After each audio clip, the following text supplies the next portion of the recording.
Hi guys, today we will talk about how to fix or how to solve the problem of full screen on the application of Calm. You will go to settings. In this page we go to apps, default apps, app settings. On above you will search about Calm app and you can click.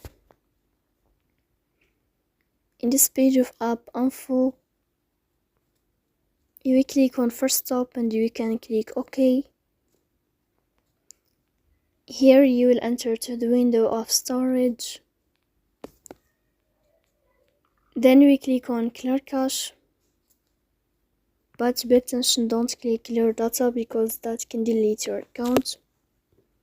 Here you can turn off your Wi-Fi and you can turn on your Wi-Fi again to fix this problem.